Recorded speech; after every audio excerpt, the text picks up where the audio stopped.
Threat Sports Network. Welcome back. We're excited. We are moving into the next week of college football, and this is our last episode for you guys before we get into October. You guys know October kicks in, temperature drops, college football excitement shoots through the roof. We're almost getting to halfway through the season, so super excited about that. So, again, you got me, you got Collin, you got Bryant. We're back at it again. We love doing this for you guys. So we're going to keep doing it until you guys say stop. Even then, we might keep going. Why not? Real quickly, we're going to talk to you guys about what we're going to talk about today, who we're going to mention, the different games. So right off the bat, we're going to have Oklahoma State against Kansas State. We're going to have Louisville against Notre Dame, Georgia, Alabama, and Illinois versus Penn State. We're also going to have our Book It segment. We know you guys love that. You guys love to put your money where your mouth is. So you're going to hear about it from us again. You're going to hear about how we did. And we're just going to get you guys on the right train before the weekend starts and before these big games start. So right off the bat, I just want to talk about one very important thing. Well, not so much important, but something that's going around very heavily in college football. So the whole situation at UNLV with their quarterback, looking like he is not going to be playing for the program any longer. Sounds like he did not get the money he was expected to get. But again, something that is, it's not relevant in the aspect of UNLV. It's more of, if this one goes through, what do the players at the big schools do? So keep an eye on that. I mean, this can develop into something that will severely impact college football. And this is the new day and age of college football. This is why Nick Saban retired probably. Who knows? Boys, you guys have any input on that situation? Like, what do you guys think about it? Yeah, I thought it was interesting. There's a lot of conflicting reports on what exactly happened there, and I won't go into the details, but it's kind of a sad story, but it's the day and age of college football. It seems like, do you go with what you were promised and the money you were promised, or do you go with the love of the game? It's kind of the toss between those two things. And I mean, I don't know what decision I would make if I was in that scenario. It's an interesting deal. I hope it doesn't happen a whole lot, but you never know. Yeah, my take on this is if I am offered a job, okay, and I get to my job and I'm not paid the money that I'm promised, then I'm probably not going to work for that job. So I mean, I understand where the player's coming from. I also understand the quitter aspect. I understand, hey, this is college football. This is kind of ruining the sport that we love. We need to get some guidelines around this. Like you said, Bryant, we don't have all the details. There's tons of conflicting stories. It's kind of like a PR battle to me right now. You know, it's UNLV standing up for themselves. They don't want to look bad in the NIL market come the offseason. And it's a PR stunt for Matt Sluka. I mean, he doesn't want to look like a quitter. He wants to try to get a job elsewhere as a college football quarterback. He's a 43% completion passer. So, I mean, it's not like he's going to go walk in and get a Power 5 job starting somewhere, especially with this on his resume. This is a bad look for him. This is a bad look for UNLV. We're going to kind of keep it at that until we get more details. We want to report accurately at all times. We don't ever want to get anything wrong for you guys. So, I mean, until some more details come out, I kind of want to keep this, you know, at a base level here. But yeah, man, this is could ruin the sport of college football that we love and why we do this. And this is not something that we want. So let's get some guidelines around this. Let's trend it in the right direction. I think NIL paying players is a good thing, man. These guys make a lot of money, a lot of revenue for their schools. I think they should make money on their name, image, likeness. I'm all for this, man. This is some wild stuff in college football. This day and age is just not the same as it used to be. But hey, real quick, before we move on from this topic, I just want to tell you guys how dedicated we are. Bryant's in the middle of traveling. He's at a new location right now. Set up shop here to shoot this podcast for you guys. This is dedication. So, Bryant, we thank you for even being on the move here and still getting with us and getting this out to our fans out there. Fellas, let's do this thing. Absolutely, absolutely. Hey, what I hear is down there, Southern Missouri, there's not a whole lot going on. So appreciate you hanging in there, Bryant, making it happen. So huge props to you. But exciting stuff. First game that we're going to talk about. We're talking about Oklahoma State, Kansas State. It's going to be on Saturday, 11 a.m. through ESPN. So tune in. This game's going to be exciting. We've got a Big 12. Essentially, I think this is what determines the Big 12. So this is going to be huge moving forward. We'll see if Ollie Gordon can really figure it out, become the player he was last year, and really see how good Kansas State is. I think it's going to be a heck of a battle. I think it's going to be a back and forth battle. I don't think it's going to be a low scoring game. I think it's going to be a fun game. like I said, I think winner of this kind of solidifies, their position for the Big 12. But again, it's college football. You never know. We'll see how that goes. Bryant, how do you think this game's going to go? What is your looks on it? You got Kansas State. Who do you have winning this game? I think both teams are coming off some tough games last week. Oklahoma State's game was obviously a lot closer than K-State's was. K-State got blown out on the road by BYU, who we didn't think was that good of a team. But honestly, I think K-State bounces back in this game. They're at home. They got pretty good momentum, even though they had a little setback last week. But I think their biggest issue here is they got to avoid the turnovers. I think they're a team that's not built to come back from being down. I think they're a team that's better built to get ahead and stay ahead, so they can feed the rushing attack with Giddens and Edwards, and also Avery Johnson using his legs. I just think Oklahoma State is struggling too much on offense right now to overcome K-State in this game. But if Ollie Gordon can get going, I think that's their only chance. Bryant, you hit the nail on the head here, in my opinion. K-State is a team that's built to get ahead, stay ahead, pound the rock, take the air out of the football. Avery Johnson can make the throws, has tons of zip on the football. I've talked here before about how I'm a huge fan of Avery Johnson, and I'm not going to get off that because of one bad game. I'm also not going to get off Kansas State because of one bad game.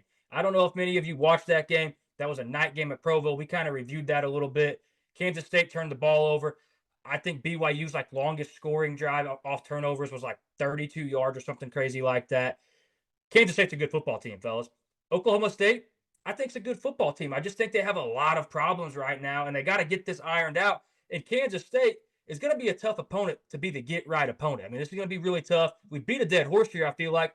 Ollie Gordon, where are you? Ollie Gordon, we need you. Oklahoma State needs you. Alan Bowman needs you. This team does not operate if you're not the go-to guy.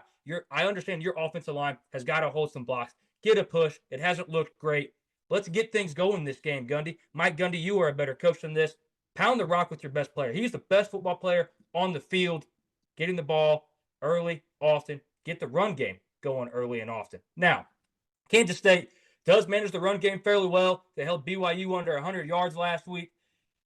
Utah, on the other hand, ran the ball for nearly 250 yards on Oklahoma State last weekend. So this could be an absolute breakout game for Avery Johnson, DJ Giddens, Dylan Edwards. All these guys have tons and tons of talent. Now, look, Chase Brown and Keegan Johnson also need to help Avery Johnson in this pass game. They really need to get things going in the pass game to be a lethal team down the stretch. Neither one of these teams jump off the stat sheet offensively to me. This has all the setup to be kind of a high-scoring shootout type game. I mean, Brian, do you think this is going to be a high-scoring game?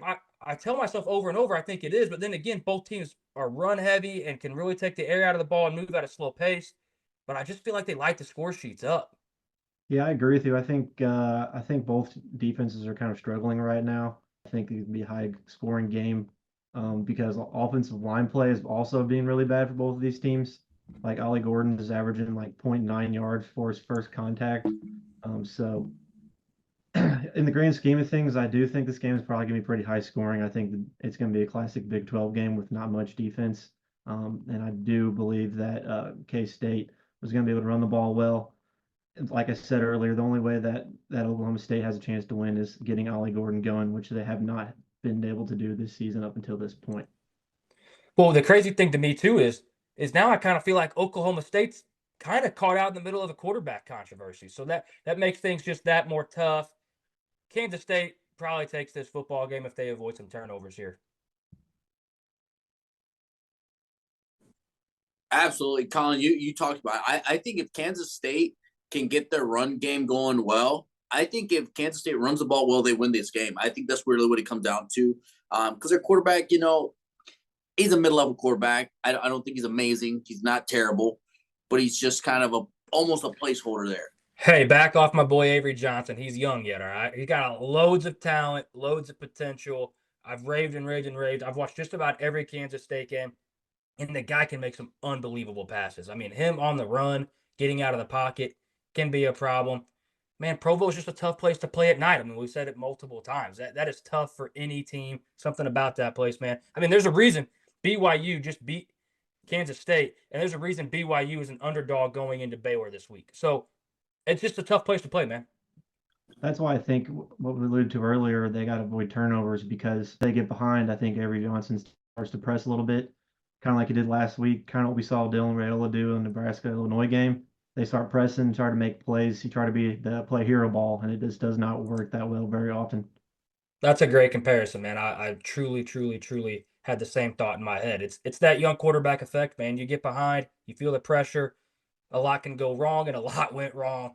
Yeah, we're on to this week now. Kansas State and Oklahoma State looking to turn the page and get back on track here. Hey, absolutely. You make a good point, Collin, that, he's just a young quarterback. But at this point in today's college football world, I don't know that age really makes a difference. I mean, we talked about Ryan Williams last week. Look at that guy. I mean, at the highest level, making it happen. I know you're a big fan of him, so we'll talk about him later in the episode. But again, we'll see how that plays out. It's college football. Anything could happen, Oklahoma State could come in here and just absolutely bury Kansas State. You never know. And that's the fun part about college football. So another game that's going to be exciting is going to be Louisville versus Notre Dame. That is also on Saturday, 2:30 through Peacock. So if you don't got Peacock, go ahead and subscribe now. But that's going to be, truthfully, I think Louisville rolls over Notre Dame. And when I say roll over, I don't think it's a blowout. I think Louisville wins by at least a touchdown, maybe 9 points is kind of where I'm looking at it. Because Notre Dame has not been impressive to me whatsoever on any side of the ball. Riley Leonard, I even said it from his time at Duke. I didn't think he was great at Duke. I don't think he was a player that should have gone from Duke to Notre Dame. I don't think that's the player you needed. But again, everyone's got their opinion on Riley Leonard.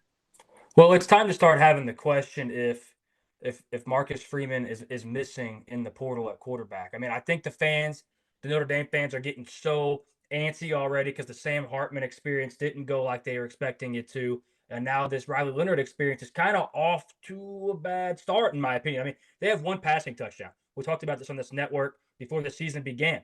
Riley Leonard only threw 3 touchdowns last year.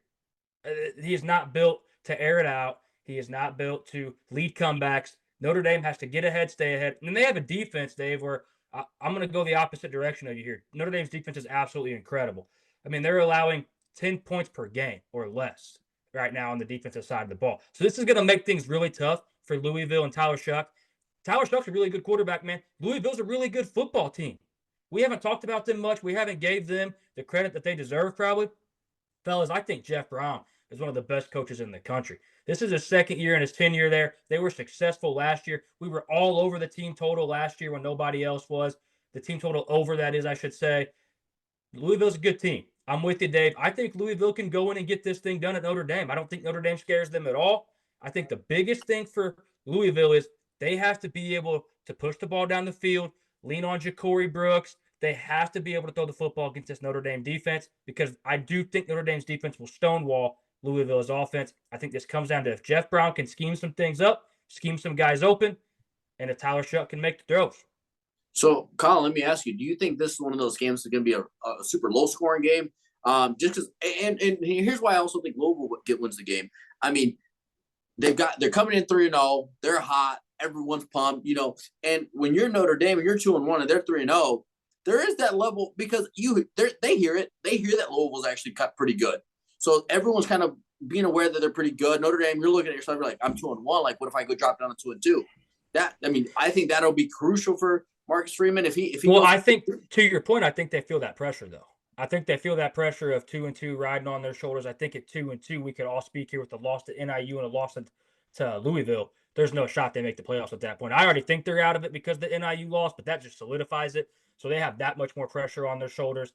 I'm not a believer in this Notre Dame team right now. They have to show me on the offensive side of the ball that they can really get things going. Yeah, I think this is a tale of 2 different types of offensive play. Louisville, I think, is better through the air. There seems like they're trying to figure out who their lead running back is. I mean, they have 4 guys with multiple double-digit carries. On the flip side, Notre Dame runs the shit out of the football, and they're very good at it. So I think it's a testament of who can do what they do the best, better than the other team. That being said, one caveat here is Notre Dame is top 10 in the nation in rushing, but Louisville's defense is top 5 in the nation against the run. So what gives in that situation, we're going to find out. If Louisville wants to win that game, they're going to have to stop Notre Dame's rushing attack and make Riley Leonard pass the ball. Well, I have a couple more things here. I know it sounds like I ride Notre Dame's ass, and I'm not trying to ride Notre Dame's ass. I think Marcus Freeman makes a lot of mistakes in crucial situations, and I don't think Riley Leonard's the answer at quarterback for them.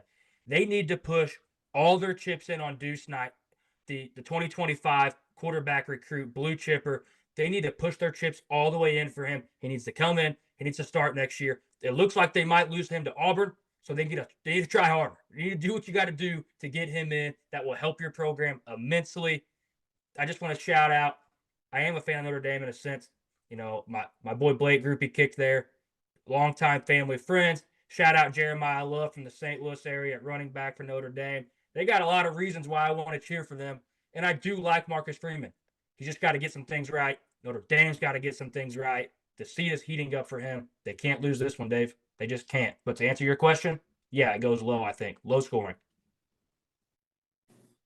Yeah, it'll probably. I think it'll be one of the least exciting games of the weekend. I mean, I could be wrong, but I think it's going to be a low scoring, slower game. But we'll see. Maybe. Well, I think it'll be exciting if you like good defensive, low scoring matchups. I don't think this is going to be the, hey, you turn it on and every time you go to grab another beer or take a leak, whatever you do during football games and you come back. I don't think you're going to see a lot of score changing in this one.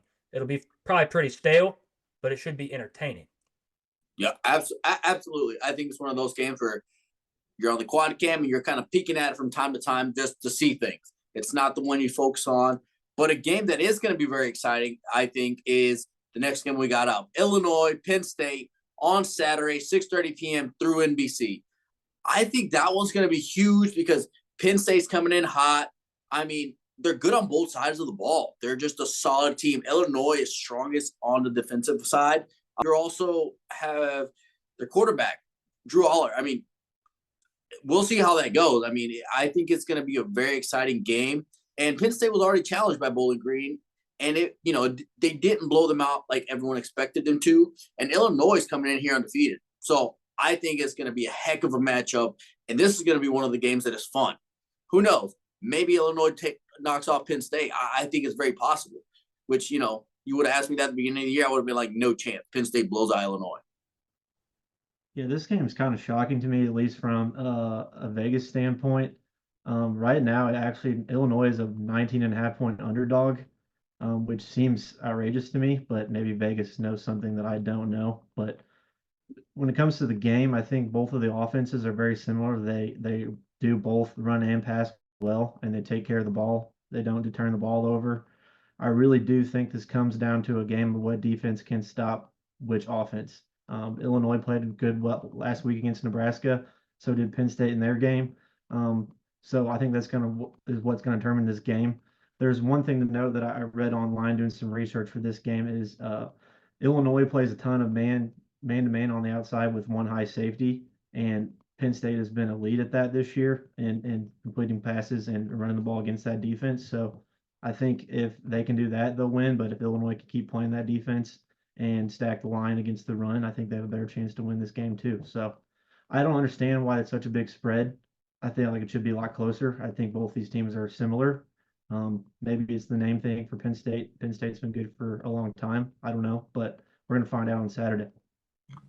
Something that surprises me that I missed on clearly is coming into the season is Illinois has a lot more firepower than I thought. Luke Altmaier looks great. 10 touchdowns, no interceptions, really takes care of the ball like you talked about, Bryant. Caden Fagan at running back is an absolute stud. He is a horse at the running back position for them. And then you have Pat Bryant and Zachary Franklin. Both these guys are absolutely studs on the outside at the receiver position for Illinois and Luke Altmaier to incorporate into the pass game. If Luke Altmaier gets the pass game going and that frees up Fagan at running the football for them, this could be a totally different outcome. I'm with you, Bryant. The spread on this game shocks me a lot, but like you said, it also scares me. There is something that clearly, we here on this network are missing as to why that is so high. It doesn't make any sense to me. I know Penn State's a good football team, man.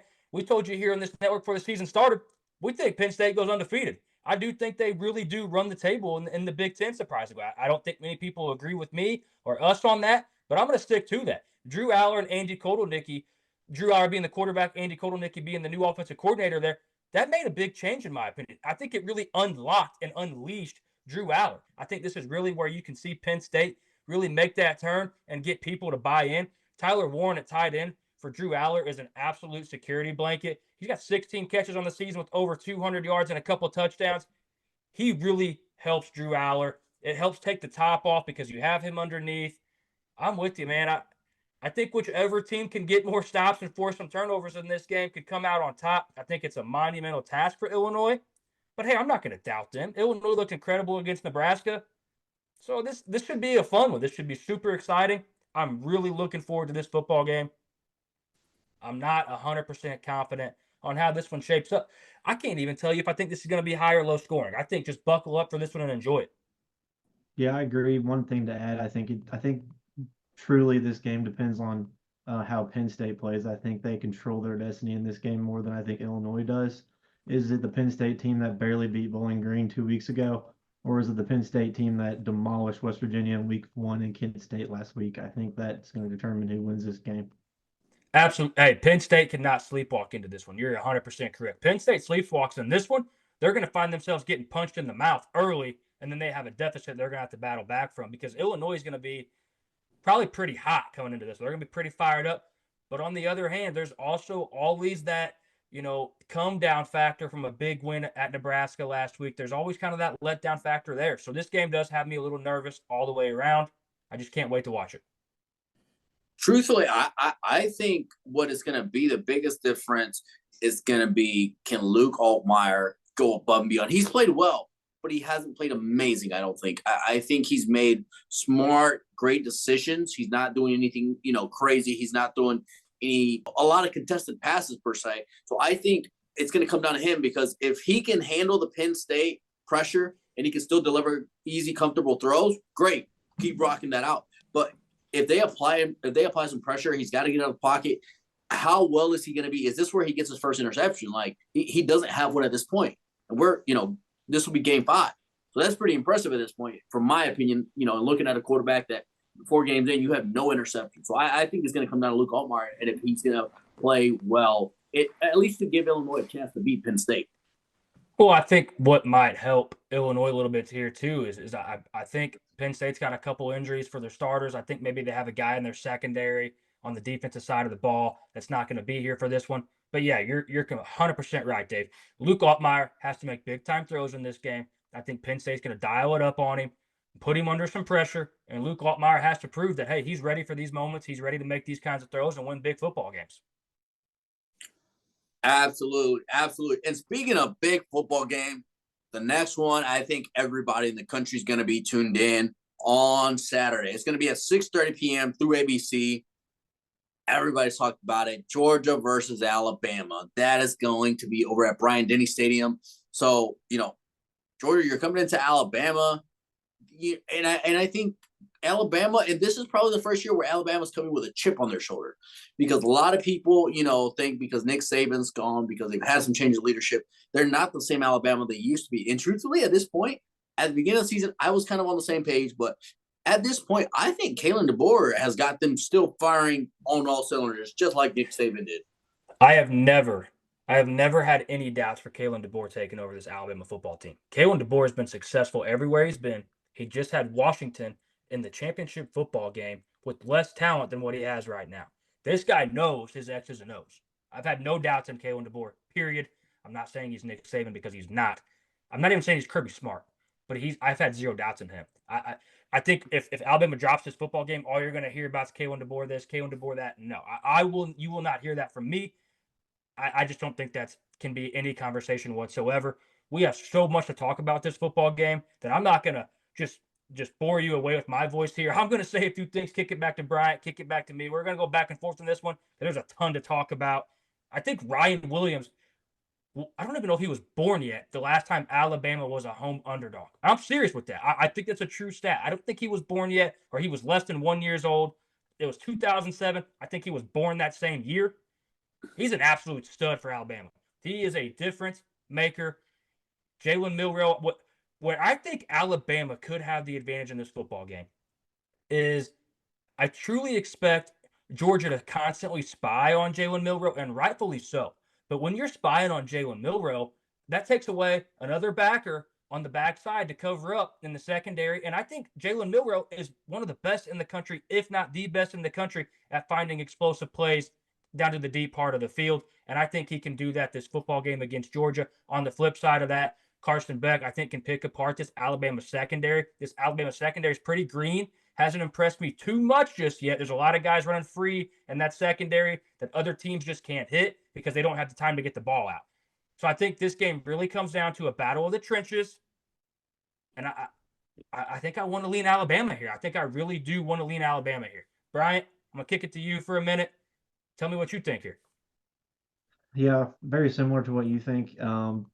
Like you said earlier, I think it's really weird that this is the first time Alabama has been a home underdog since 2007. That's insane. Looking at the line right now, it's almost even, so it may not be that way when the game time comes. But anyway, I do truly think that Alabama's offense is slightly better, at least at this point in the field, than this point in the season than Georgia's is. Miller, I think, is a better quarterback than Beck. I think Jam Miller's running the ball better than ETN is at this point. I truly do think it comes down to which team can get the running game going better and quicker and faster.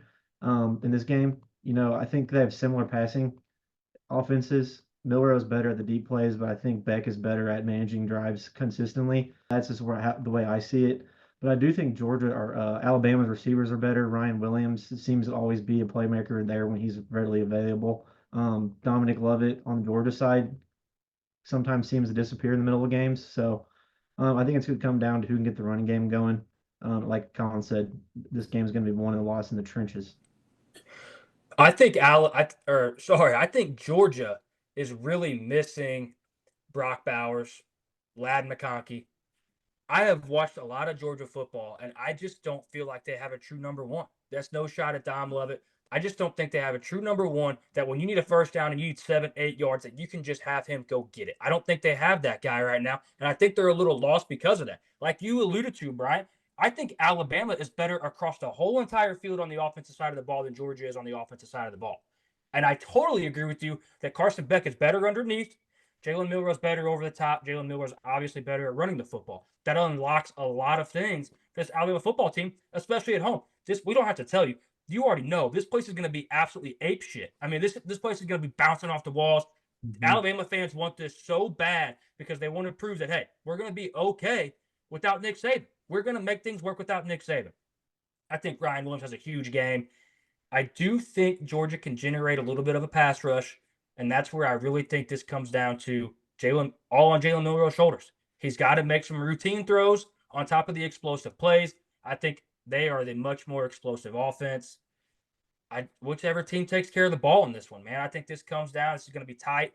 I by no means think this is going to be a blowout either direction. I mean, that capability is always there because these teams are both so talent loaded. But I think this is an absolute nut cutter to the finish. Maybe come down to a field goal at the end. Yeah, I had one more point this game I think is important is I'm interested to see what the defensive schemes are for both teams in this game.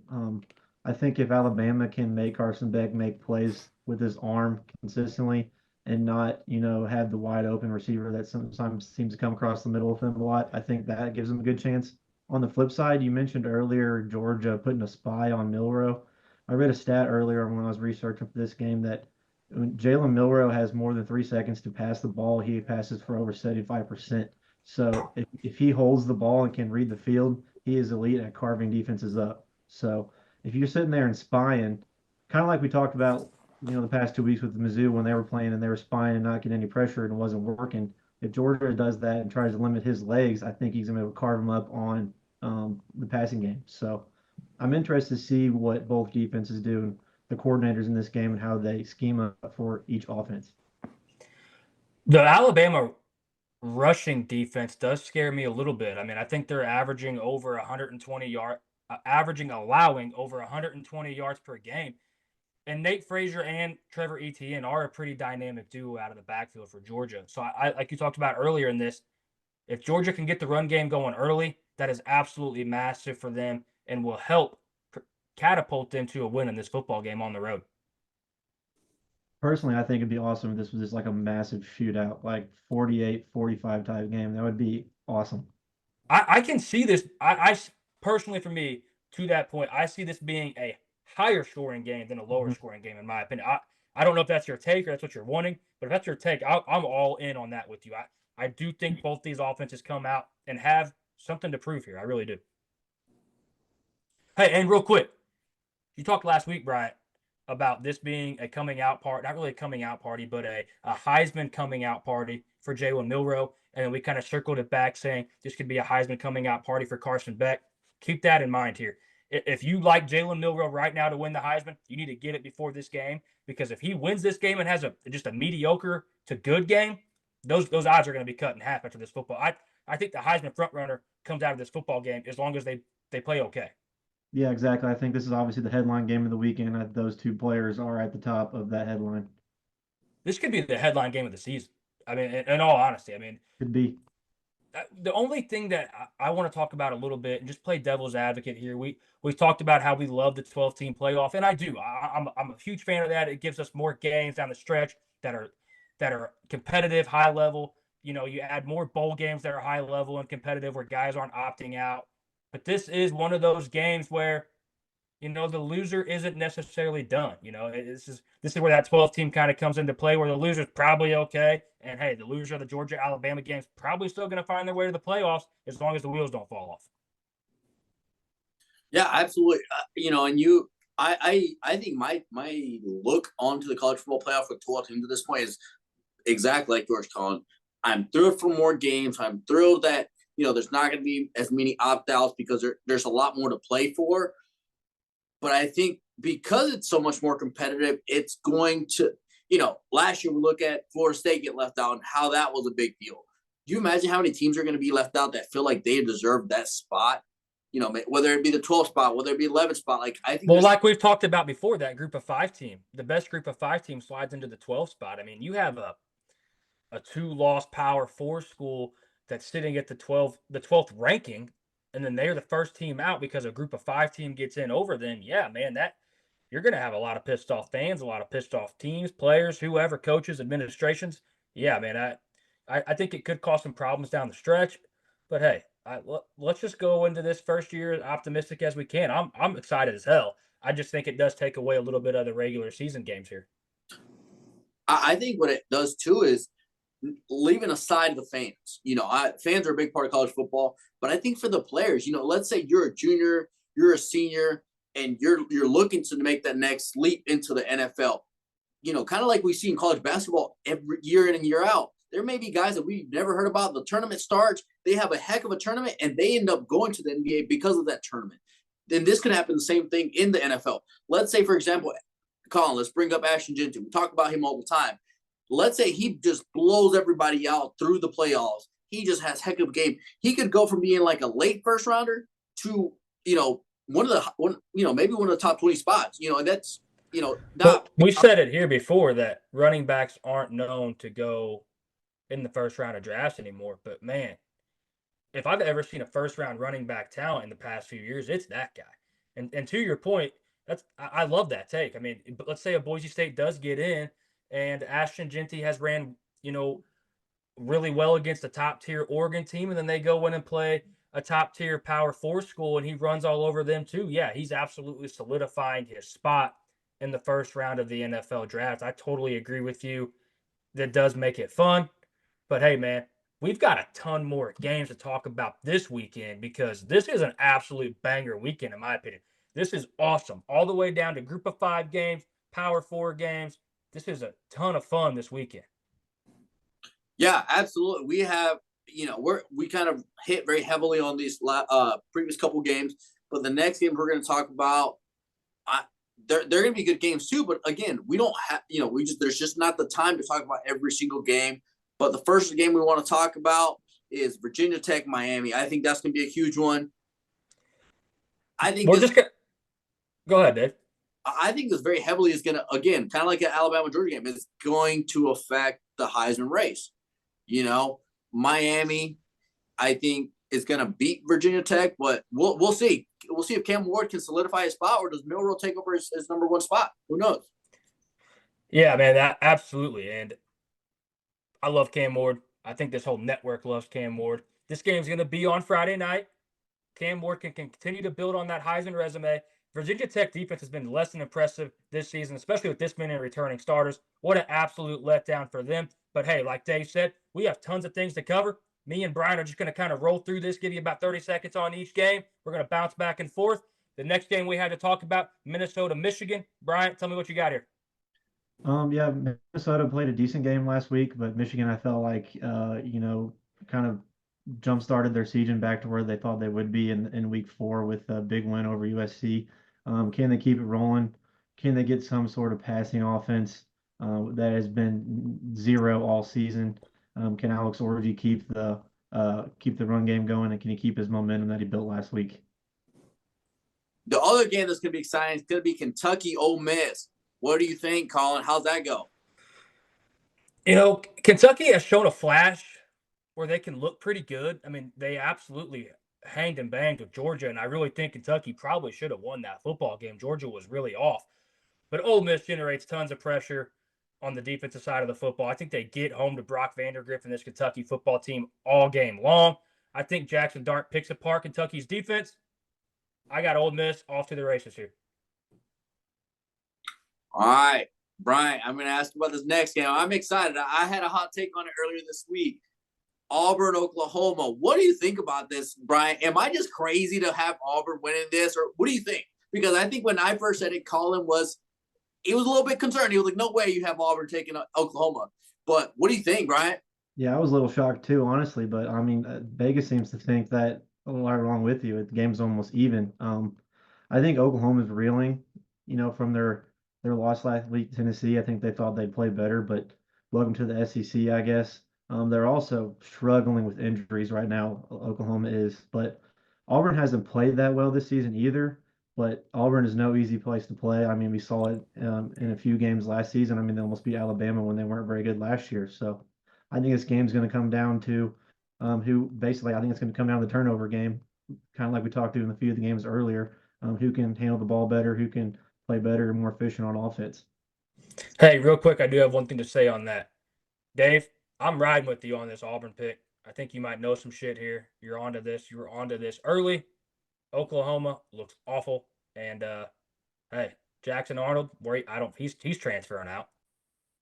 And Dave, you were totally right earlier on in the week. Coach Venables said, I mean, on Wednesday when our show came out, that he's rolling with the freshman quarterback. So Jackson Arnold is the backup as it sits right now. Hey, I may know a little something, but I will say, and I won't say it often, Collin might know a little something. And that leads us into the next game we're going to talk about, Texas A&M at Arkansas. How's that game going to go, Collin? What do you think? I think this is going to be a really good and exciting football game.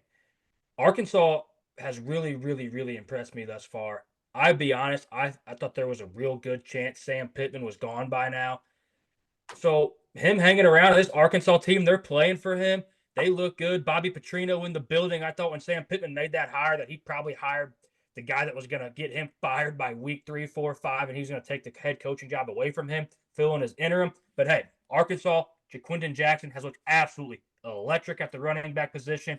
I'm not impressed at all with A&M on the offensive side of the football. This defense is great. If I'm Mike Elko, Marcel Reed is my guy. I think he opens up that offense for you more. I think he can make the throws like Wegman can. Honestly, Wegman has not impressed me in any way, shape, or form. Every year we keep doing the same thing. Hey, next year is going to be his year. Next year is going to be his year. He hasn't shown me nothing. I know he's been kind of banged up, but hey, man, Marcel Reed seems to kind of have this team looking like a different team here. So, yeah, this is going to be a really fun, exciting football game. Tough environment to play. Arkansas does have their hands full because A&M's D-line is ferocious. I do have one thing to note. This game is actually in Dallas in Jerry's World. So they won't be playing at the Fifth Man in College Station. I think that helps Arkansas. And of course, 100%. Jerry Jones wants his Arkansas Razorbacks to win. Again, great that we have multiple people kind of throwing in input because we might not have caught that. So good catch there, Bryant. And Bryant, I'm going to lead off to you with the next game. Arizona, Utah. I mean, Cam Rising, is he back? Is this what's going on with Cam Rising? I mean, I think he might even be older than you, Bryant, and he's still in college. Don't trust anything you read about Cam Rising. Go ahead, Brian. I was going to say, do we even know? Like Coach Whittingham, I mean, he's probably going to be a full participant, and come Saturday morning, he'll be, in joggers on the sideline, just hanging out, talking to the cheerleaders. I don't know. We'll see. But I do still think that Utah rolls in this game. personally. Arizona is a one-dimensional offense that all they do is pass to McMillan, and their defense is not the best. I think Utah wins this game handily. I want to play a little devil's advocate here. One, if Cam Rising's talking to the cheerleaders, Brian, he's robbing the cradle. And two, I'm gonna go against you. I'm gonna Hey, go that against might you, be man. illegal. I'm gonna go against you, Brian. I'm gonna go against you one time here. Really? I'm riding with Arizona, man. I'm riding with Arizona. No kidding. I'm Arizona. riding with Arizona, man. I think they can do it. Hey, look, I totally agree, guys, that Utah's defense is absolutely incredible. I totally agree that Arizona is very, very truest terms you could ever say is one dimensional because they have one guy to throw the football to, but that one guy's electric too. I'm going to go against the grain, fellas.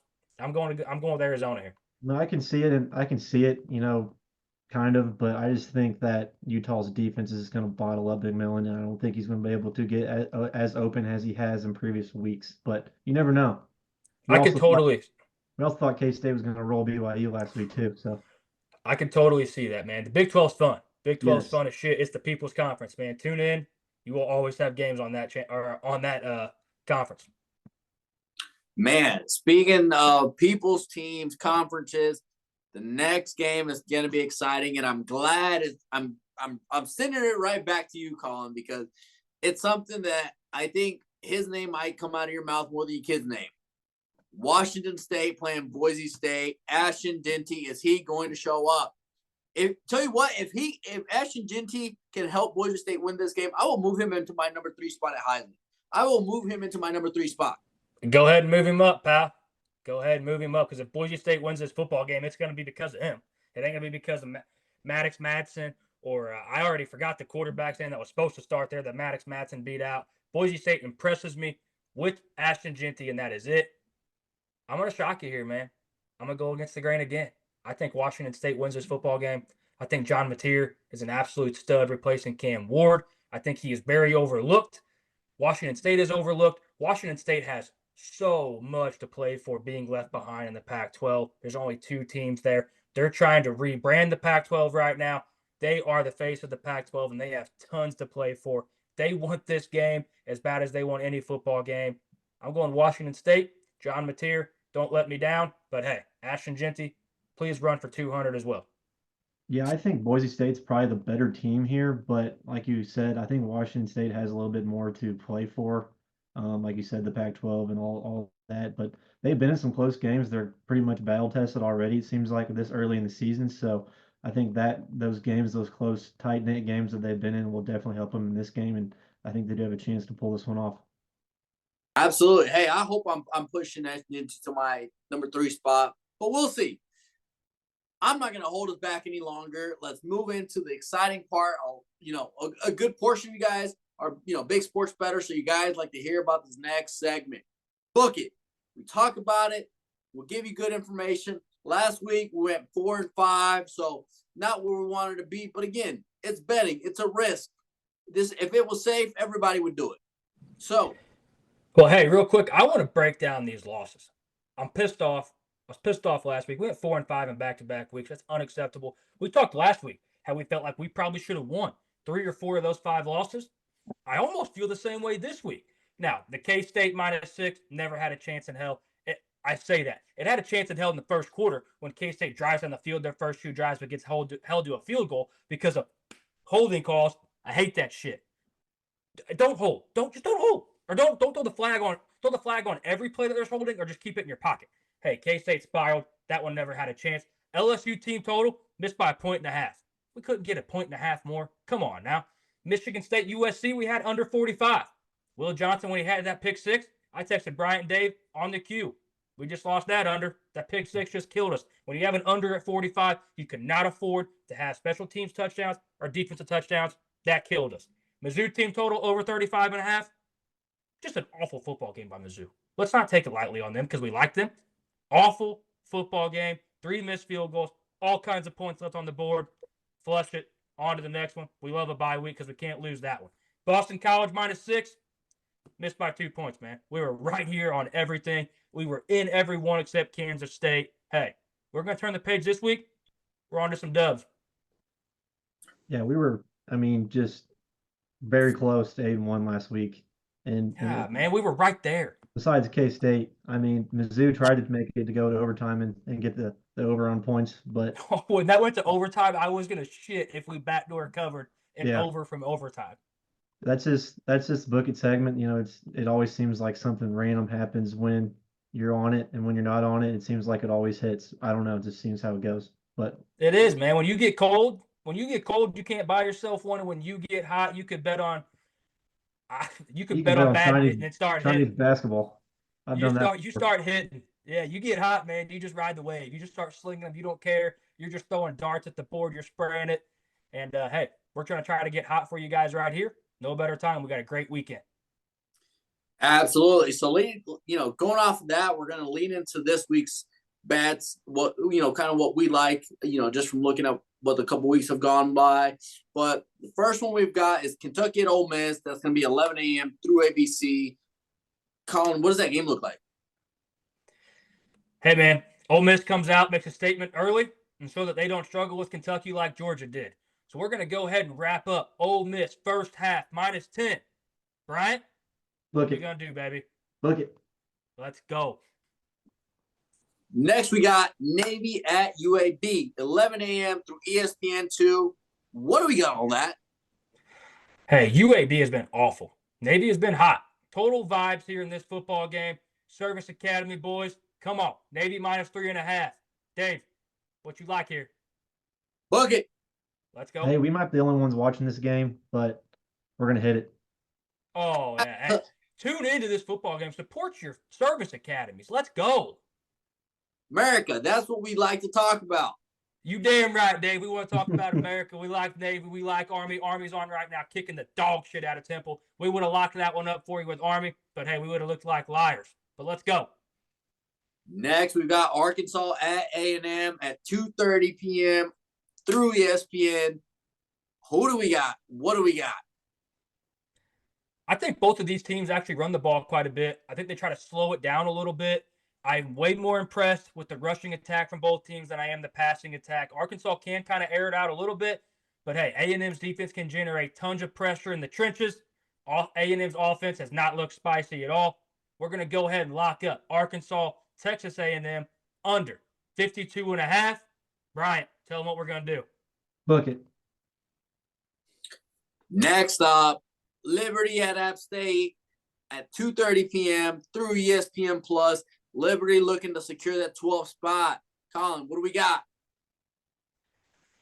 Liberty's kind of losing some steam as the G5 contender. They had all the talk coming into the season. They have not impressed early.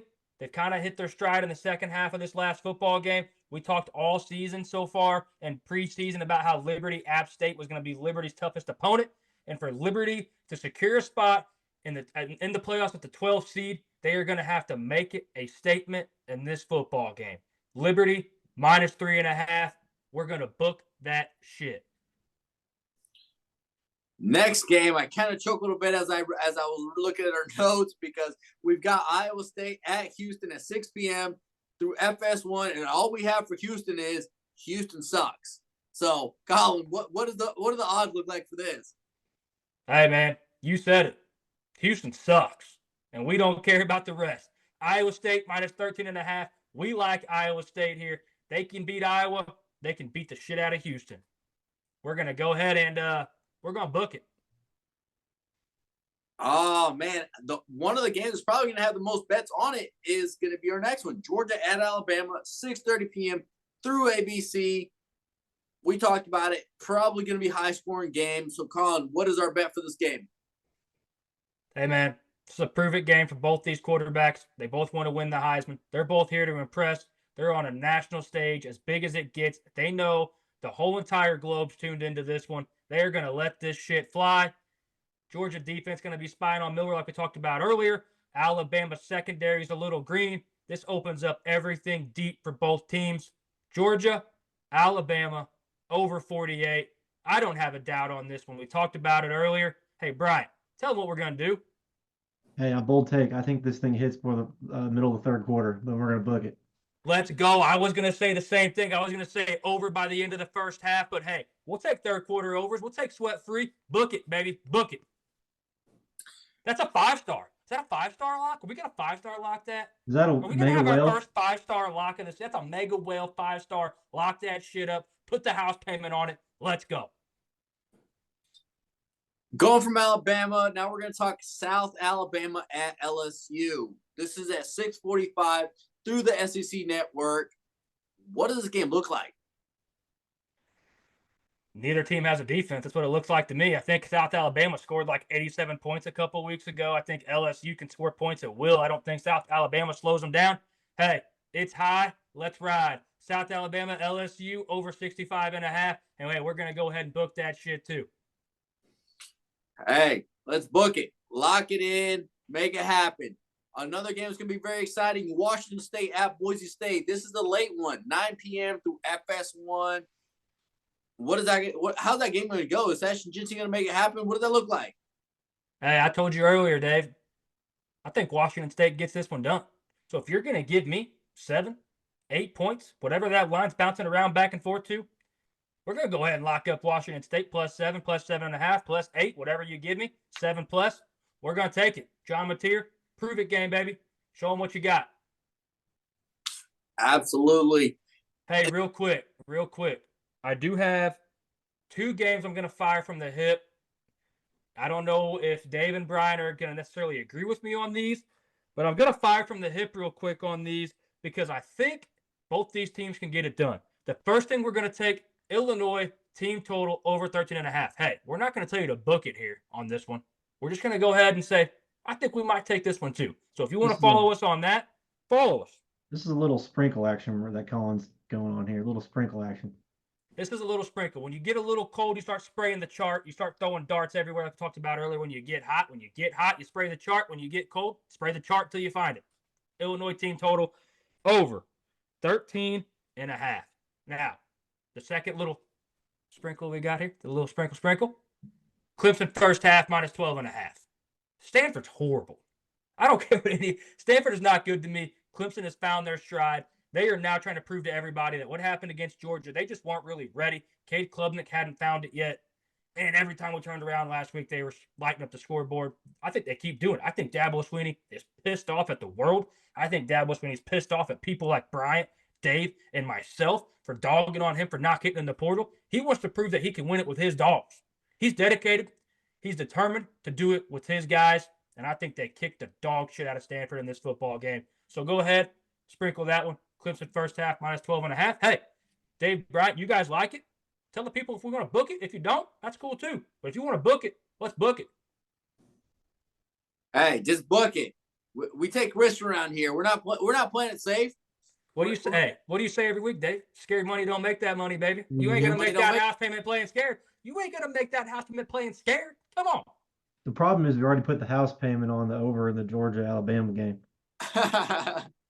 Hey, that's true, but there's 3 of us here that have houses, so we're gonna go ahead and spread it out. Is this pocket change from the truck you're taking, putting on these games? Yeah, these last 2, man, we're digging deep. I'm in the couch cushions. Shit's not looking good if we got to get in the couch cushions. But hey, I'm still laughing about betting the house payment. Bet responsibly. If you want to bet your house payment, hey man, by all means, I love that shit. I mean, if you bet the house payment, leave a comment because we're gonna shout you out. We're gonna tip the cap, and if we lose on that game, still leave a comment, but we ain't gonna help you out.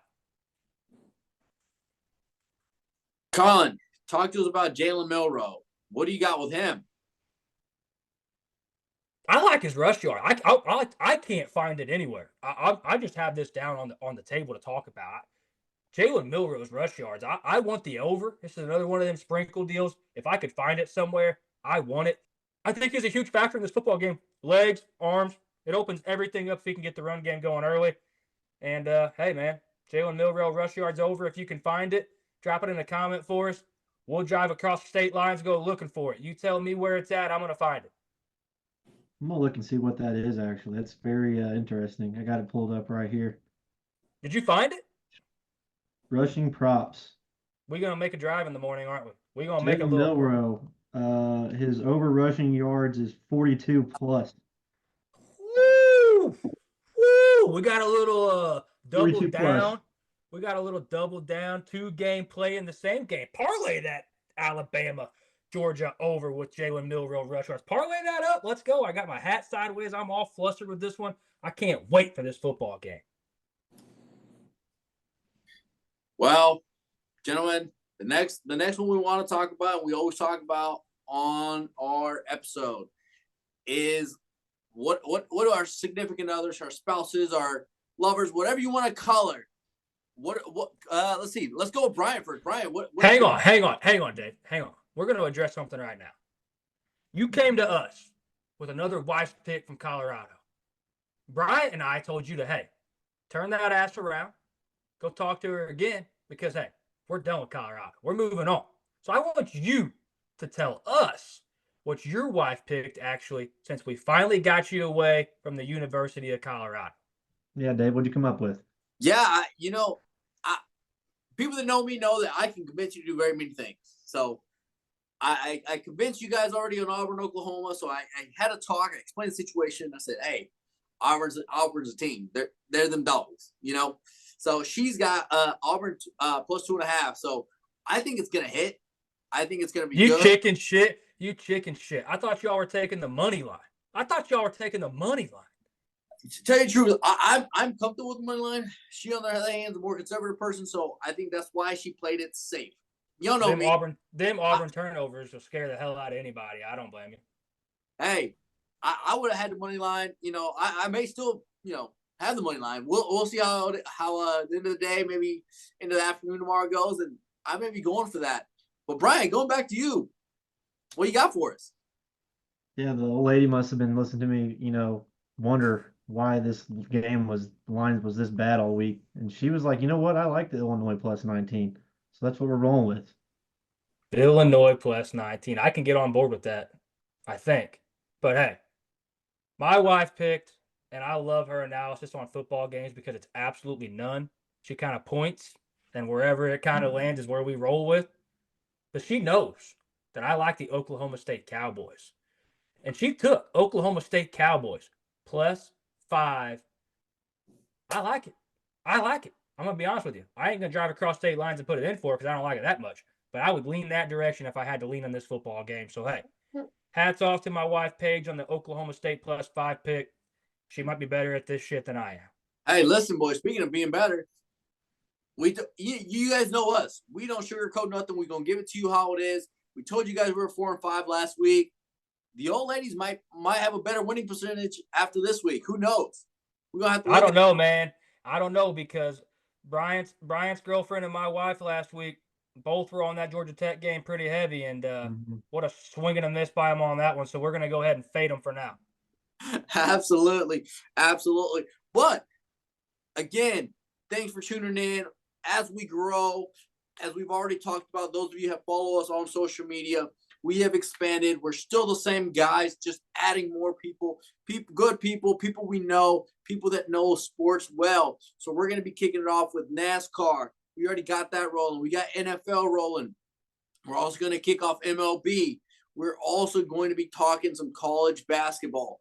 So a lot of exciting stuff starting up. So keep an eye on us on social media, whether it's Facebook, Instagram, TikTok, wherever you like to follow us. Keep following us. We're going to give you quality content. And if college football is not your thing, hey, maybe college basketball is your thing. Maybe you like to play baseball. Who knows?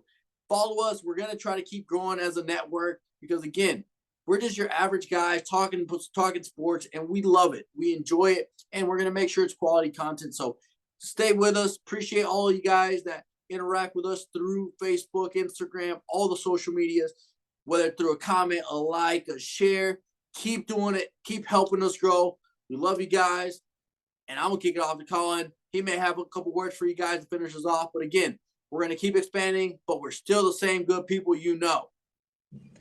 Yeah, like Dave said, hey, you may see that we have a new logo out because we have expanded. We wanted to broaden our horizons, create a new logo. We had that done. We had guys that came to us wanted to talk some more sports. Hey, we had that done. We're not going to hire no dummies. We're going to bring you the best content we can bring you. We're going to bring you educated, smart, good takes, hot takes. We got guys that are going to do this all for you, man. So be on the lookout for your sport. Hey, if you're a huge fan of Deep Threat Sports Network and you're a huge fan of sports and you want to come talk some ball, reach out to one of us. We'll gladly have you on. We'll talk some ball with you. We'll bring you on as a guest. Hey, maybe even have an avenue for you down the road if we like what you bring to the table. But like Dave said, hey, follow us on all our socials. You can find us on Twitter/X at DT_sports_. You can find us on Facebook at Deep Threat Sports Network, TikTok, Deep Threat Sports Network, Spotify, Deep Threat Sports, Instagram, Deep Threat Sports with a Z, not a S. Don't blame us on that one. Instagram made it a little bit tougher. And YouTube, Deep Threat Sports. We're going to keep coming at you every single week. Loads of content. We've got 3 episodes out from college football this week now. NFL out, NASCAR out, baseball coming out next Monday.